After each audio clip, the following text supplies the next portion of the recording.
বারবার একটা কথা বলেছি আপনাদের ওয়াজ মাহফিলে, যে পৃথিবীতে যে কাজই করবেন আল্লাহর সন্তুষ্টির জন্য করবেন। আত্মীয়তার সম্পর্ক বজায় রাখবেন আল্লাহর সন্তুষ্টির জন্য, তাদের কাছে কিছু পাওয়ার আশায় না। যখনই আপনি কারো কাছে কিছু পাওয়ার আশা করবেন আপনি কষ্ট পাবেন। যখনই কারো কাছে কিছু পাওয়ার আশা করবেন আপনি কষ্ট পাবেন। কারো কাছে এত বেশি পাওয়ার আশা করবেন না। কার কাছে পাওয়ার আশা করবেন? আল্লাহর কাছে, যে আমি এই কাজটা করছি আল্লাহ আমাকে পুরস্কার দিবে ইনশাআল্লাহ।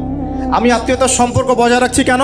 আল্লাহর কাছে রিজিকে বরকতের আশায়, আল্লাহর সন্তুষ্টির জন্য। মনে রাখবেন প্রিয় ভাইয়েরা, আমল কবুল হওয়ার শর্ত মোটামুটি তিনটা। কয়টা? 1 নাম্বার, আমলগুলো হতে হবে আল্লাহর সন্তুষ্টির জন্য। 1। 2 নাম্বার, আমলটা হতে হবে রাসূলুল্লাহ সাল্লাল্লাহু আলাইহি ওয়াসাল্লামের পদ্ধতিতে, অন্য কারো পদ্ধতিতে নয়। 3 নাম্বার, আমলটা করার জন্যে আপনার রিজিকটা হতে হবে হালাল।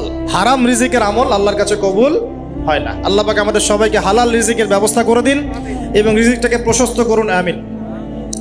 তো রিজিক লেখা হয়ে গেছে 2।